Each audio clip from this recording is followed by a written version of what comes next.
Hello everyone. In the last class, we have discussed an introduction to the poem Once Upon a Time by Gabriel Okara. Today, we learn a critical analysis of Once Upon a Time by the poet Gabriel Okara, Part 2. Once Upon a Time is about a father teaching his son regarding the dangers of fake friends and how times have changed. This infers that it used to happen by the use of the word now, because it shows that in the present tense it doesn't happen anymore because they have grown up.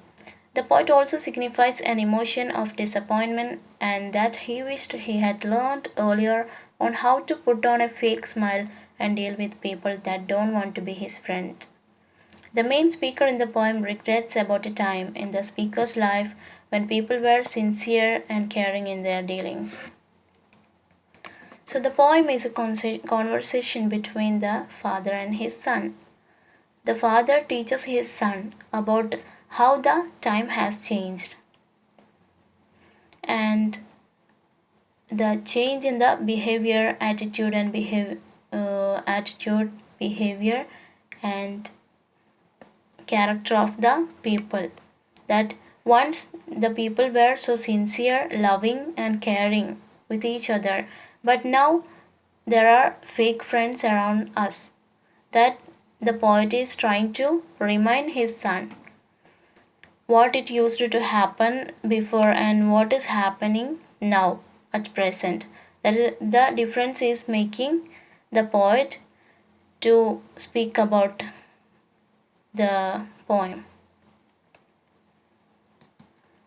So when the people are grown up, they try to pretend according to the situation. So they don't be, they might not be so innocent anymore or so sincere anymore. And the poet also express his regret or disappointment, and he tells that he had learned to put on fake smile and deal with people without wholeheartedly. So the speaker regrets about the past time in his life because then or at that time people were so loving each other and caring and they were honest and sincere. The setting of Once Upon a Time. The mood of the poem is nostalgic. That is, the mood of the poem arouses the poet a memory. The personality is remembering how things used to be when he was young and innocent, like his son. So, like his son, when he was young, he was so innocent to other people.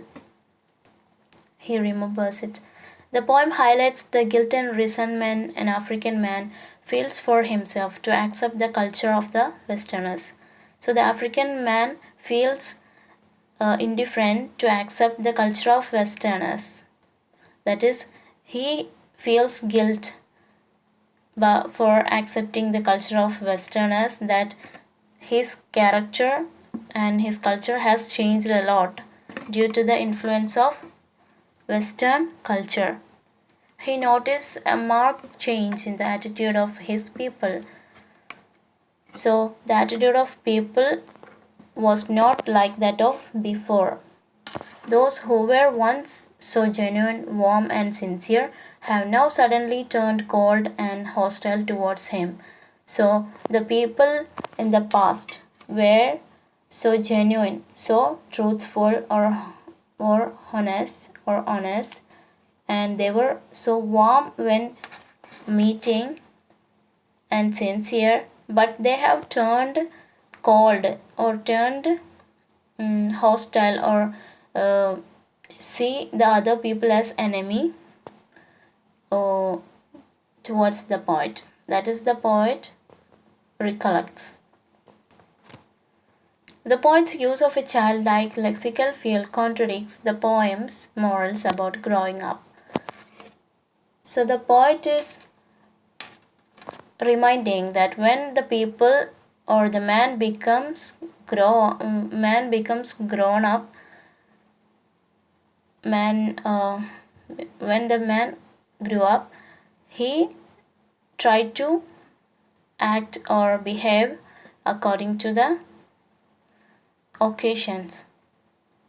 They put on fake masks according to the situation and behave so. Once Upon a Time leads the readers to believe it to be like a story, and the poet does present it in a narrative way. So, the title of the story, of the poem, just look the title of the poem, Once Upon a Time. That title itself reminds us that it is as in a fairy tale, like a story. And the poet does present it in a narrative way. The poem is presented in a narrative way by the poet. But once we realize he is talking to his son, it could suggest the fairy tale feel is on his behalf. The poem is also structured like a mirror, as the first three stanzas talk about innocence, whereas the next three portray experience. Furthermore, the poet is constantly reflecting on the two times of their life. So there are 7 stanzas in the poem, and the first 3 stanzas is like a mirror, that is, the poet is talking about the innocence in the first 3 stanzas, and in the next 3 stanzas, that is 4th, 5th, and 6th stanzas, portray or speak about experience of the poet. And ultimately, the poet concludes on a reflection on the past and present life.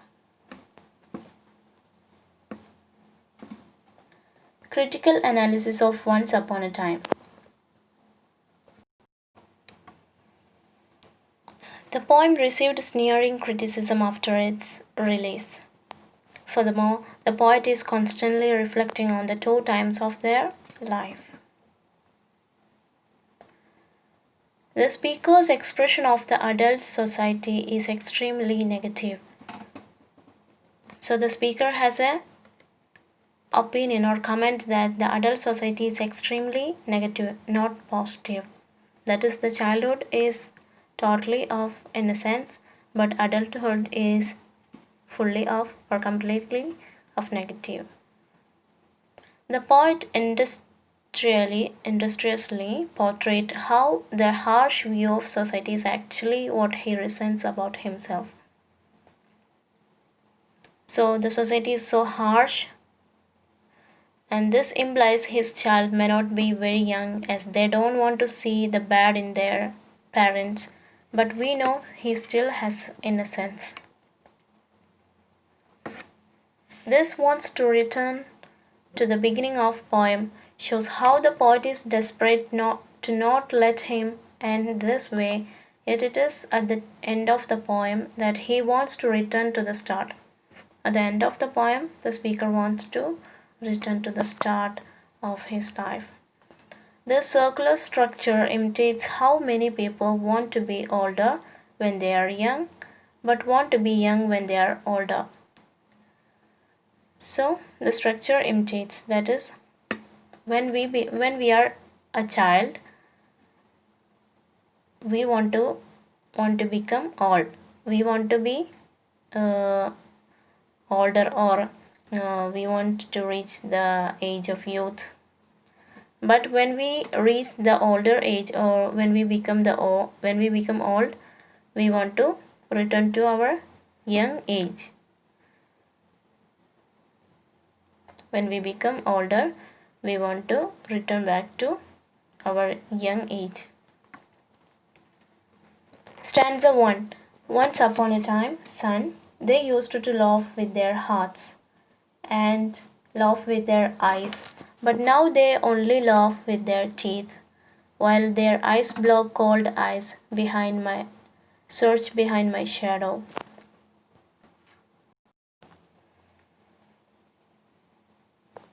Annotations of the poem Once Upon a Time.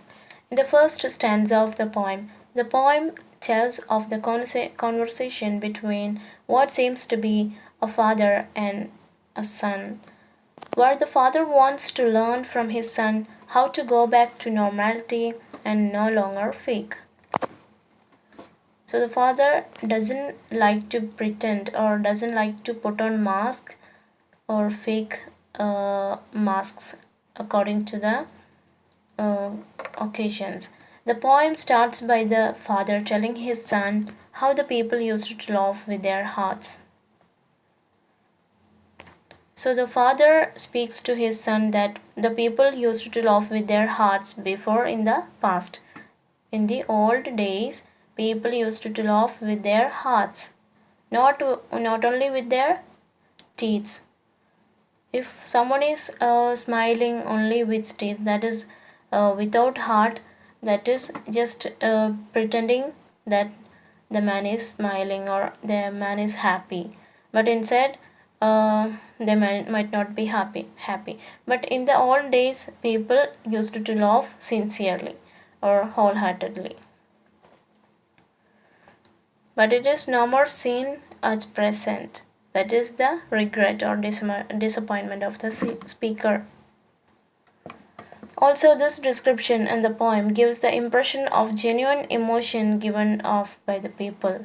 So, at that time, people showed their genuine emotion, their truthful, genuine, honest, sincere emotion they expressed when they meet together. Stanza 2. There was a time indeed they used to shake hands with their hearts. But that's gone, son.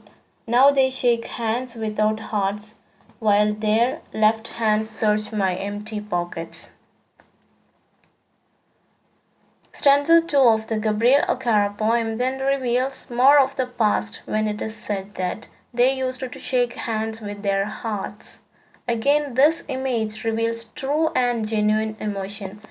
In the past or in the old days, people used to shake hands with their hearts, not to search for their money, not to consider their social status. They were shaking hands as a means of love, as a means of friendship. They shake hands with their hearts. So that is the image of their bond with each other at past. But just as in the first stanza, the present reality is then discussed when it is said that that has gone, now they only shake hands without hearts, while their left hands search his empty pockets. For what left hands search for empty pockets, empty pockets, or their hands search for pockets. What it is mean? It means that they are checking their money. They are just considering their wealth or richness, or they are considering whether they are wealthy or rich people, or their social status, or they are checking just money. That's why their left hands, while they give their right hand shaking, their left hands at the team, while that time their left hands search in the empty pockets, his empty pockets. This shows that again the people are not true and seem to be using the man to see what they can get. So the people try to utilize the man out of his money, isn't it? That's it. Stanza 3. Feel at home, come again, they say. And when I come again and feel at home, once, twice, there'll be no thrice. For then I find doors shut on me.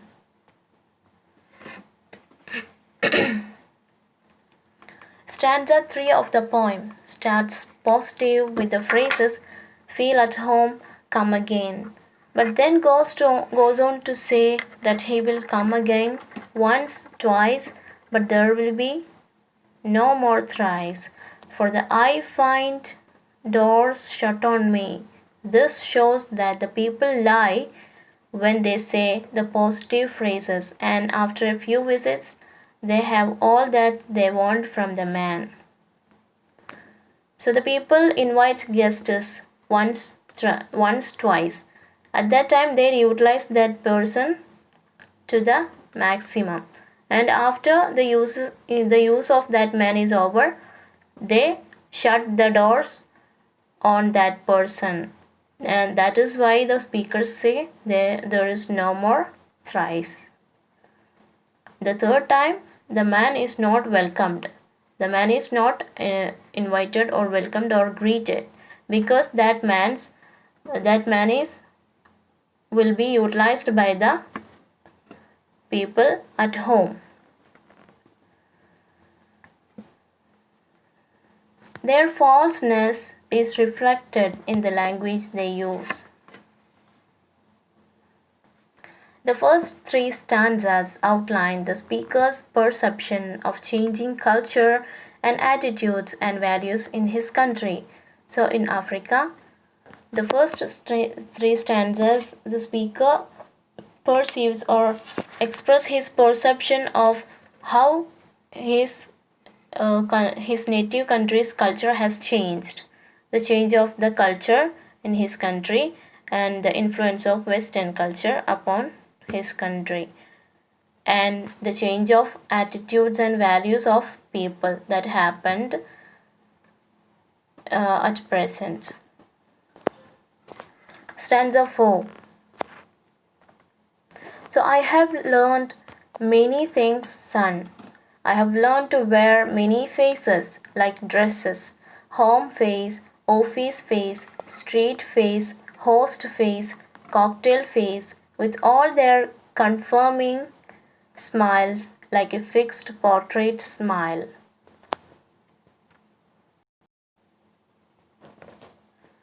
Stanza 4 presents the adaptations and solutions that the man has found to counter the problems. It starts by saying that the man has learned many things, already suggesting that he has changed to fit in. So the speaker tells his son that he has adopted many solutions to the problems he faces in the life. That is, he learned to act according to the situation. It starts by saying that the man has learned many things. He has learned many things, already suggesting that he has changed to fit in. The man has changed to fit in to the occasion. He tells of the false personalities or of his many faces. That is, he tries to put on different mask for different occasion. That is, he tried to make his face according to the occasion or situation. He tells that he has learned to wear these faces, suggesting that he wears faces for different situations. Different faces for different situations. For example, he says he has an office face, street face, and host face, proving that he acts differently under different circumstances. So at home, he put on home face. That is, he acts according to different face for different occasions or different circumstances. So acts differently under different circumstances. That is, at street face, at home face, at office face, like that.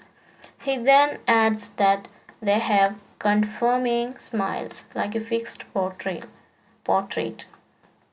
So he has learned to laugh, fake smile. This suggests even more falseness and changes. So the smile or the laugh is also not genuine. Stanza 5. And I have learned too to laugh with only my teeth and shake hands without my heart. I have also learned to say goodbye when I mean good riddance, to say glad to meet you without being glad, and to say it's been nice talking to you after being bored.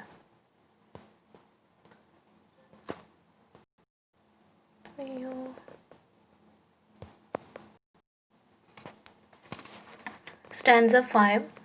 And I have learned too to laugh with only my teeth and shake hands without my heart. I have also learned to say goodbye when I mean good riddance, to say glad to meet you without being glad, and to say it's been nice talking to you after being bored.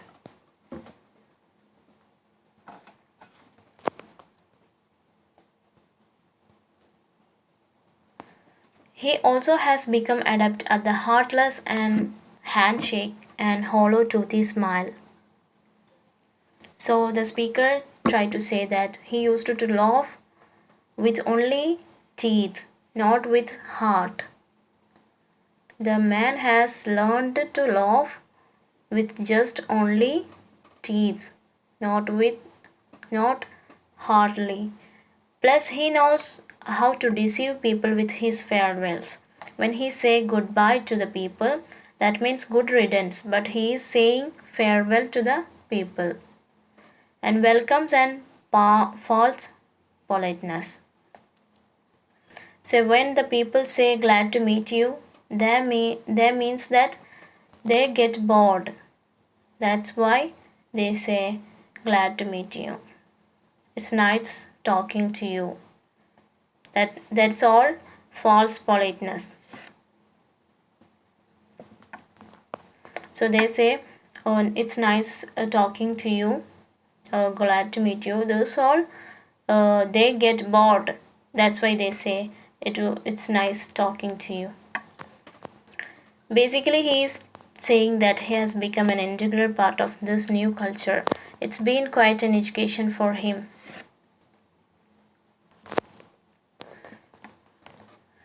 So the man has learned to act according to the new culture.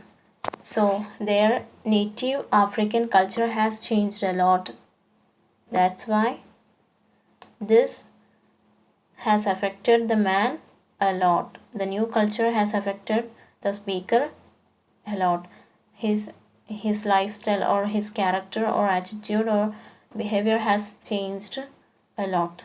It's been quite an education for him. Stanza 6.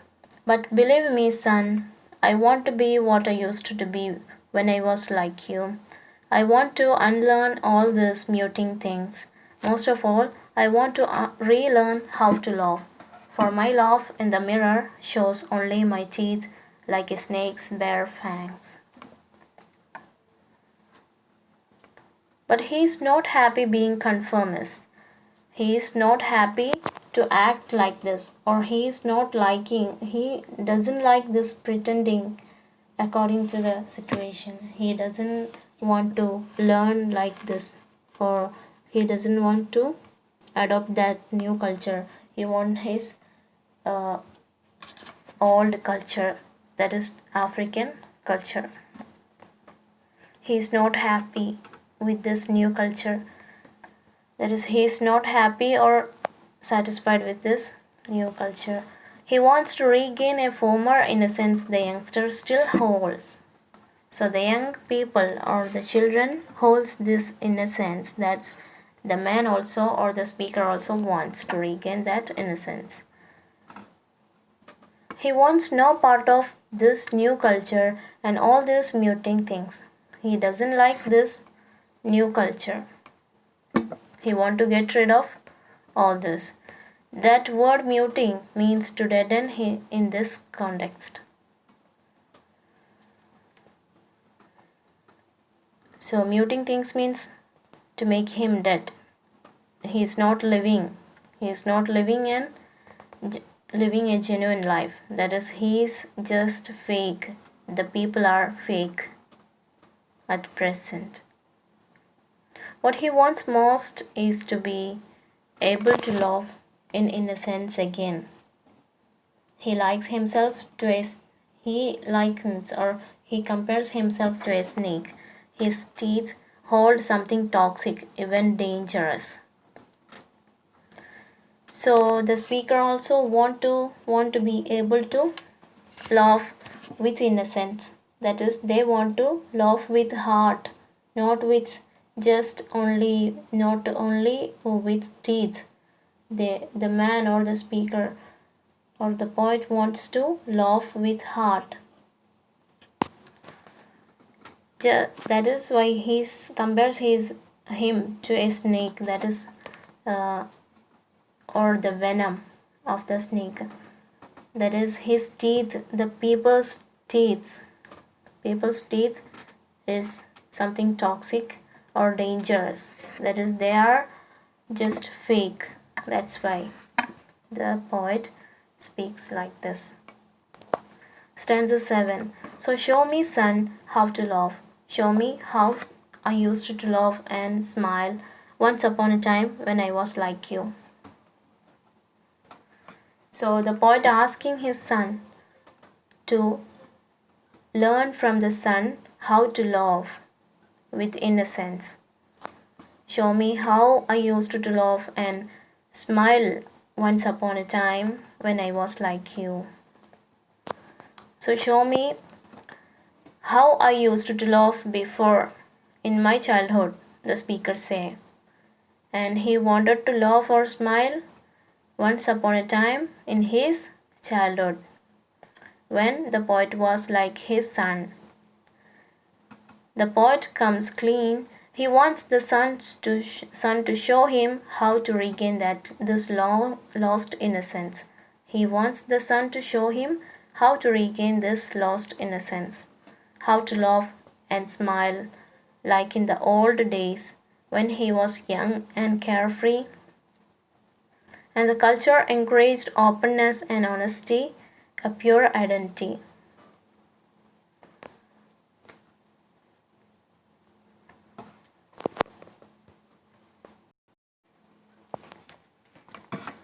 Poetic devices in Once Upon a Time.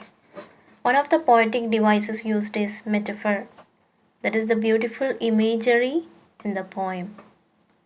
The poet says that people's eyes are as cold as ice. The metaphor or figure of speech used in this poem is people's eyes are as cold as ice. See that phrase? That is beautiful imagery. What it means? This means that there is no warmth or real feeling in the words that they say or how they behave. So the people, they behave with no warmth in their relationship or no real feeling in the words they say. They just say. It is not saying with whole heart or heartfully or how they behave. It is just acting or just fake.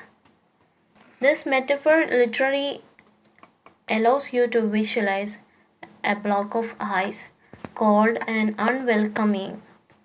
So, no warmth in their relationship. There is no real feeling in the words they say, or there is no real feeling in how they behave. The other poetic device used in this poem is enjambment. When a line runs on into the next with no stop or pause, maintaining the sense. For example, the first two lines of this stanza. And I have learned to laugh with only my teeth. There you can see there is no stop or pause, or it maintains the sense even though there is no stop or pause. That is the enjambment. The lines run on the lines are run on lines without stop or pause, but still it has a sense. The lines has a sense. The other poetic device or figure of speech used here after metaphor, enjambment, simile. Here, the use of simile is reflected in several areas in the poem. The poet compares people's faces to smiles in a portrait. If you think about a portrait, it is usually very formal and stiff, even uncomfortable. Therefore, the implication is that the smiles are actually fake and stiff. They are conforming or trying to fit to a preconceived mold that is set up by societal expectations. The poet compares the person's laugh to snakes. When you think of a snake, words such as sneaky, deceitful come to mind.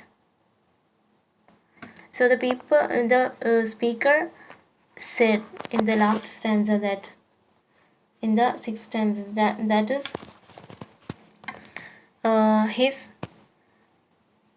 he's like a snake. That's it. The poet compares the person's laugh. His laugh is like that of snake, that is with venom. The snake has venom. Like that, the people's laugh is also dangerous, not genuine. That is the poet intends. When you think of a snake, words such as sneaky, deceitful come to mind. Likewise, the people are like snakes with venom or dangerous. The people are deceitful of each other. They betray each other, not truthful or not honest in their sincerity in their relationship. Therefore, the implication is that the persona is false, just like the people he despises. The theme, tune, and central idea of Once Upon a Time.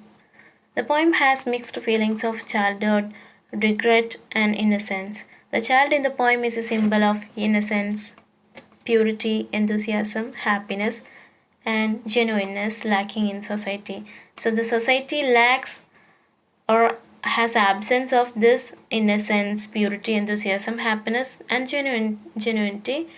So the childhood has this innocence, purity, and all these things. Childhood is a symbol of, or is the child is a symbol of this innocence, but the society lacks all this. The society is hypocritic. The child represents the group of people who have not been affected by Western culture and abhorred by their own culture.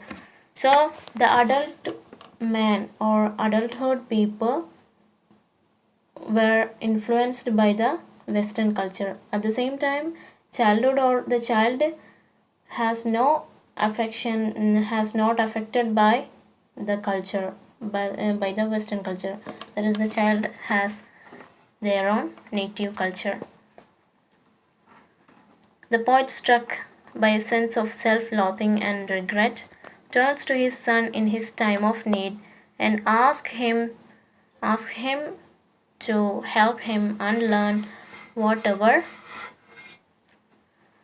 he has learned and helped him regain his childlike innocence. So the poet or the father asks his son to get rid of all those pretending or all those act he has learned. He want to be innocent again. He want to hold that innocence again in his life. He is not happy in that putting masks before others, before people. So he want to regain his childlike innocence again. Innocence is a fading aspect in the man's society. People always appear deceitful and cunning. So the speaker speaks about the deceit and betray character of people, the betrayal of people, and people are so cunning today.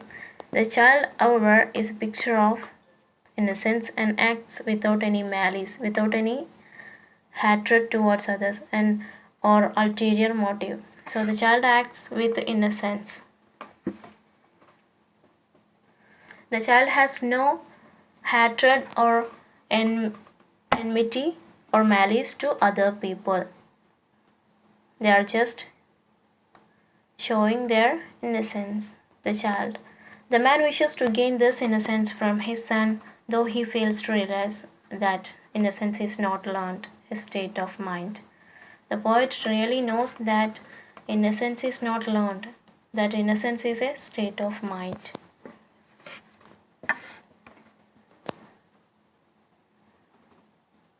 So the speaker wishes to gain the innocence from his son, even though he fails to realize that innocence is not learned, it's a state of mind. That is, the child has the state of mind of innocence, but the adult or the man has the state of mind of what? Of betrayal, deceitful, cunning, etc. Once it is lost, it is gone forever. The tune of the poem is ironic. That is, the tune of the poem is just opposite what he wishes. The speaker dearly wishes to relearn how to smile a genuine smile again, how to laugh without pretension. The poet wants to laugh without pretending. But will he be really able to learn from the youngster? Can he regain that innocence again? The speaker is honest. He clearly wants to get back to a time he perceives as pure and innocent and good in the old African culture.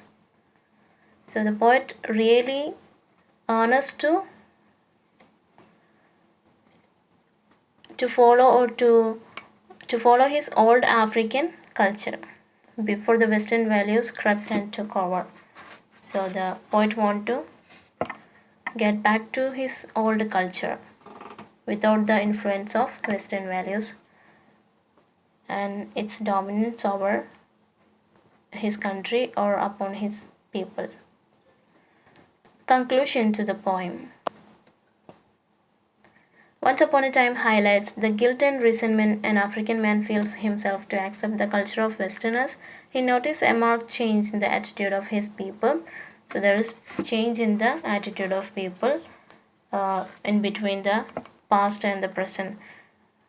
Those who were once so genuine, warm, and sincere have now suddenly turned cold and hostile towards him. He realized that the early values which always existed in the African society, like sincerity, good-naturedness, simplicity, wholeheartedness, hospitality, friendliness, originality, identity, uniqueness, and overall satisfaction, have now faced a dramatic change. So this all changed a lot. He finds himself behaving the same way as those around him. So the speaker says that he learned to behave the same way as other people behave to him. The other people were hostile towards him, but they were not like that before. Before, in the past, they were so warm and they were so genuine, they were sincere, caring, and loving. But after, at present, because of the influence of Western culture, the people tried to act and tried to behave with enmity, with hostile, or with hatred towards the speaker. That's why the speaker also learned to act or learn to behave to those people like the way they behave to him. In the same way, they behave to him. He feels a great sense of guilt and self loathing and thinks about how fake he has become, losing his identity and donning different, the fixed expression for different occasions, different mask for different occasions, an unnatural smile plastered across his face. So the speaker is regretful that he lost his identity. He lost his true identity and he is trying to put on different masks for different occasion and act like he's good without being good. He confesses to his son that he doesn't like the person he has become. So what is he now? He doesn't like that now. He is not happy to his state now. That is what he has learned is not good. It is wrong that he has realized. He is not happy with that state and go back to the way he was. He wants to change and go back to the way he was before in his childhood. So he wants that innocence again, that he wants to go back to the way he was, how he was before. He asks his son to help him go back to who he was and get back his lost identity. He wants to regain that his lost identity. He expresses a desire to unlearn whatever he has forced himself to learn. So he want to unlearn. He want to unlearn whatever he has learned by he was forced to learn those things, but he want to unlearn those things now in order for him to gain his sense of self back. He want to get his self back. That's why he say he want to unlearn whatever he has forced to learn in his past life. He asks his son to help him be happy once again. So he want to be happy and satisfied with his life once again, as in his childhood, and acquire a childlike innocence he once possessed as a child.